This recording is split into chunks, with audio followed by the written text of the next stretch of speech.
Bueno, ya a esta hora tenemos justamente un tuit de Keiko Sofía Fujimori Gucci. Ahí lo tienen. Supongo que eso que dice Keiko Sofía Fujimori Gucci se refiere a que esta es una foto de algo escrito por ella, ¿no? Y escribe, esta es la foto que se la ha tomado hoy, escribe: amigos y amigas, hoy me han detenido sin fundamentos jurídicos. En el momento en el que voluntariamente me presentaba ante la fiscalía, la persecución se ha disfrazado de justicia en nuestro país. Me han perseguido 18 años y nunca han mostrado una prueba, y así, sin pruebas en mi contra, estoy privada de mi libertad, con la frente en alto y el espíritu de lucha intacto. Ya la semana pasada anularon abusivamente el indulto humanitario de mi padre, y ahora a mí y otros fujimoristas nos detienen. Eso se llama persecución política, escribe, signo de exclamación. Y desde la sede de IVIAC les digo que no van a truncar nuestro proyecto político. Refuercen el trabajo en las bases, siempre orgánicos, levantemos nuestra voz. El fujimorismo es un sentimiento que crece en momentos de adversidad. Esto será solo un capítulo más de persecución. Saldremos más fortalecidos de esta injusticia. Fuerza, mucha fuerza. Keiko Fujimori, 10 de octubre del 2018. Entendemos esto publicado hace 4 minutos, creo, o más o menos así. Acaba de ser, me imagino, redactado por ella. Alguien le ha tomado una foto a esta carta que básicamente va pues para todas sus bases, para todos los fujimoristas, ¿no? Porque empieza amigos y amigas, ¿no? Además dando información sobre cómo ella considera que se le ha tratado en esta detención sorpresiva, por decirlo menos. Bueno, y justamente hay más reacciones. El congresista del APRA, Jorge del Castillo, sostuvo que sería absurdo hablar de una persecución política contra Keiko Fujimori si la orden de detención preliminar está sustentada en pruebas. Manifestó que la visita de los fiscales peruanos a Brasil puede haber consolidado el criterio para adoptar la medida. El Castillo Gálvez pidió no hacer leña al árbol caído.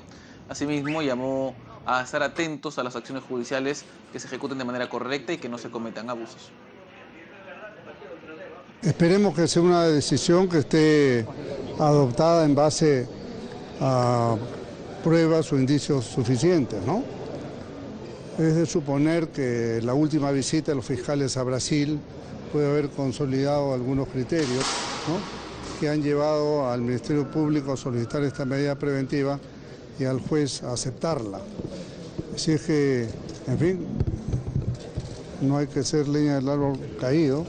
Simplemente hay que estar atentos a que las cosas se hagan con corrección y que no haya ningún tipo de exceso, de abuso que pueda ser criticable después. Si una orden de ese tipo está basada en pruebas suficientes, es absurdo hablar de persecución política. Si no hubiera pruebas suficientes, si uno diría, bueno, tiene tal sentido, cambia las cosas. Ahora, lo que...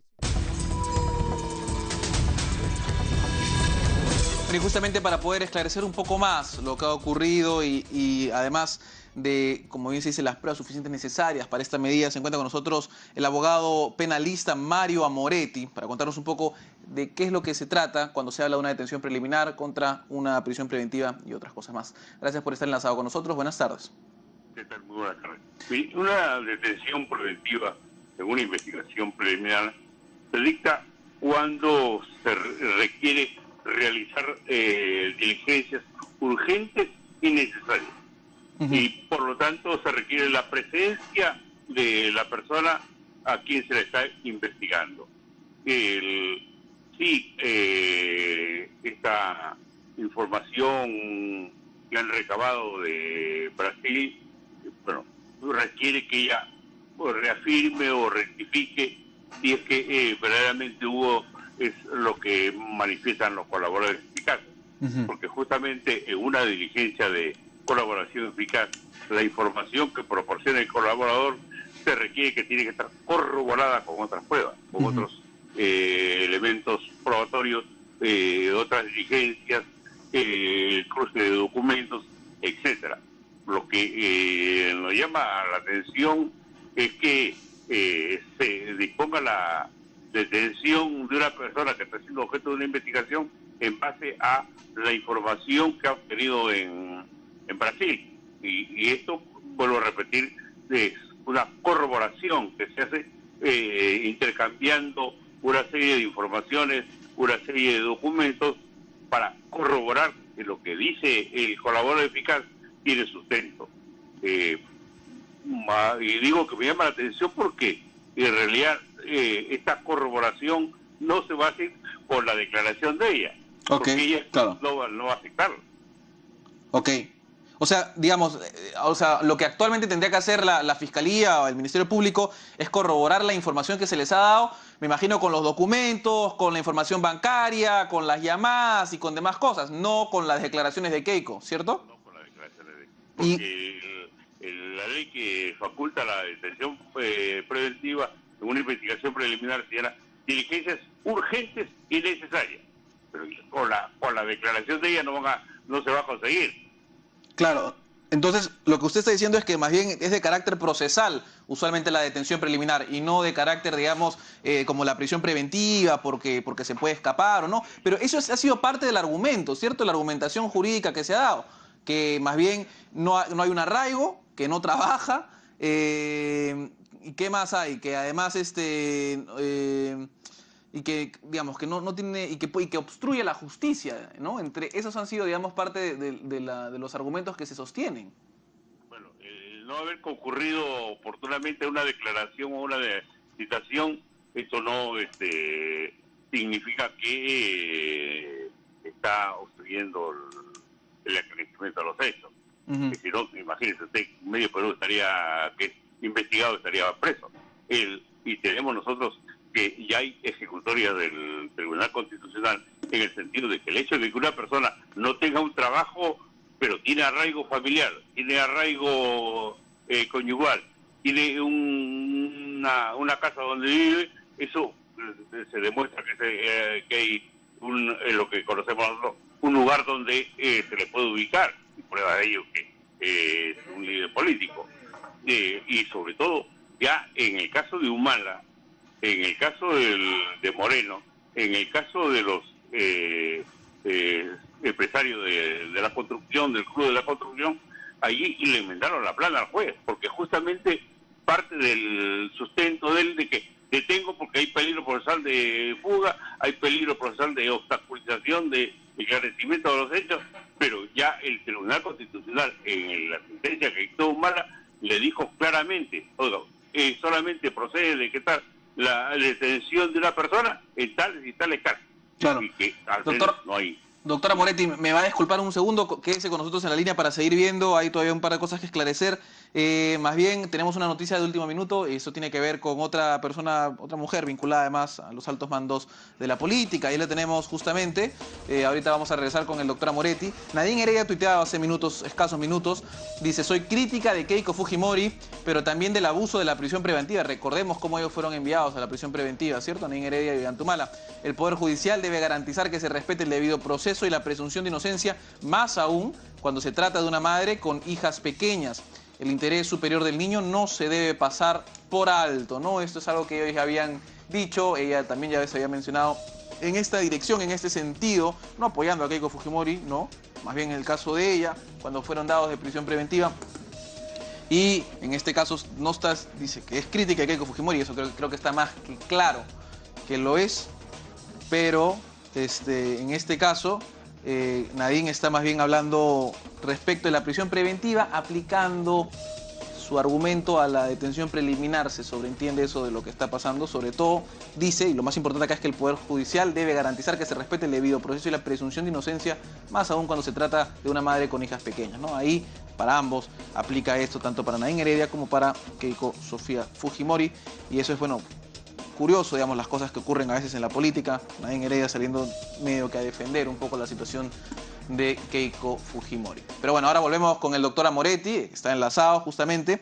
Y eso, y digamos, y tal vez utilizando un poco el tuit de Nadine Heredia, usted nos podría contar de qué manera hay un efecto. O sea, esto no va en contra del debido proceso, ¿cierto? Una detención preliminar. Esto es algo que es potestad dentro de todo del Poder Judicial. Desgraciadamente, y hay un pronunciamiento de la Corte Interamericana, en el sentido de que no se debe detener a una persona para investigar, como ha venido y viene sucediendo en muchos casos. hay un pronunciamiento de la Comisión Interamericana de Derechos Humanos, justamente en la que en el Perú aquí se uso y abuso de la prisión preventiva.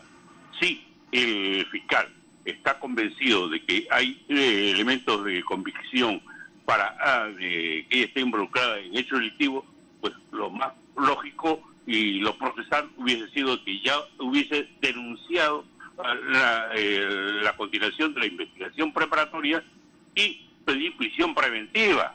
¿Por qué pedir una detención cuando dice que hay peligro de fuga? Es decir, los mismos argumentos que se requiere para la prisión preventiva. Por eso que llama poderosamente la atención este pronunciamiento por parte del juez y sobre todo cuando ya existe, vuelvo a repetir, sentencia que se ha dictado hace 3 meses a raíz del caso de Humala y Nadine Heredia, donde prácticamente le enmendaron la plana al juez y le dijeron, tenga usted en consideración tales y tales argumentos. Posteriormente era decir, a mí el Tribunal Constitucional no me va a enmendar la plana. No se trata de enmendar la plana, sino dice lo que le está diciendo el tribunal, cumple usted con los presupuestos para decretar una prisión preventiva. Ahora, si no concurre el hecho de que no tenga un trabajo conocido, bueno, ya hay un pronunciamiento del Tribunal Constitucional y de la Corte Interamericana, e inclusive respecto a que si una persona no tiene un trabajo, pero por X razones, pero está con un domicilio, con un conocido, tiene un hijo, tiene un esposo, tiene un lugar donde vive, y a la verdad que esto, que él no haya concurrido a una declaración indagatoria que fue citada, pues eso no es motivo para los efectos de que él considere que está obstruyendo el esclarecimiento de los hechos. Una última pregunta, doctora Moretti. ¿Qué sigue? O sea, hay una detención preliminar. ¿Qué es lo que sigue, digamos, de forma procesal? ¿Qué es lo que debe ocurrir ahora en este proceso? ¿Convendría que ya se inicie de una vez las audiencias, que se solicite una prisión preventiva? ¿Qué es lo que toca ahora? Es ahí que en algunos casos se pide la prisión preventiva para practicar diligencias. A las finales no se practica ninguna diligencia, o la que se practica lejos de corroborar los argumentos de una privación de libertad, es todo lo contrario. Aquí no queda sino que el fiscal, terminados los 10 días, no ha cumplido o no ha conseguido tiene que disponer de libertad, o en todo caso, si consiguió lo que él quería, formalizar la denuncia, la continuación de la investigación preparatoria y pedir la prisión preventiva. Ok. O sea, en cualquier caso, aún si se formaliza, si se formaliza una denuncia, podría ser puesta en libertad, porque ahí además hay otro proceso aparte, que es el de la prevención. ¿Se puede extender esta detención preliminar? No. Bueno, hasta 15 días, porque la han comprendido como integrante de una organización criminal. ¿Hasta 15 días extra o en un total de 15 días? 15 días, 5 días más. Ok. Muchísimas gracias por la información, doctora Moretti. Gracias por este enlace y vamos a ver pues cómo se va desarrollando esto. 10 días, máximo 15 es lo que puede estar entonces detenida de forma preliminar. Pero bueno, vamos a cambiar un poco no vamos a cambiar de tema, vamos a cambiar de personaje. Esta vez sobre el exministro fujimorista Jaime Yoshiyama también pesa una orden de detención preliminar por 10 días. Sin embargo, cuando la policía fue a intervenirlo en su casa en el domicilio de La Molina, él no estaba. Yoshiyama viajó a los Estados Unidos el 7 de octubre, justamente el día de las elecciones, según el control migratorio. Su abogado, Humberto Abanto, confirmó que su patrocinado aún no ha sido detenido. Agregó que no se le permitió interrogar a varios testigos por el caso Docteles. Aquí no hay ningún peligro con el proceso, lo que hay es una actuación circense, tratando de montar una especie de festejo romano o una atmósfera carnavalesca para poder enturbiar una investigación que debería ser en plan y prístina para todos. ¿Cuál es qué es lo que le espera a los detenidos? Bueno, en el caso de Keiko Fujimori, ella ya está en la prefectura de Lima. ¿Dónde pasan estos 10 días de detención preliminar? Me imagino que en el caso de su defendido van a ir a buscarlo. ¿Todavía no lo han detenido? No, todavía no lo han detenido, pero allí mismo van a pasarlo, como ocurrió en el caso anterior. Van a estar en las cápsulas que tiene la policía en la prefectura. Y luego de eso se decidirá seguramente si habrá prisión preventiva o habrá alguna otra medida. Bien. Bueno, y justamente con el abogado de Jaime Yoshiyama, quien está fuera del país, conversó nuestro compañero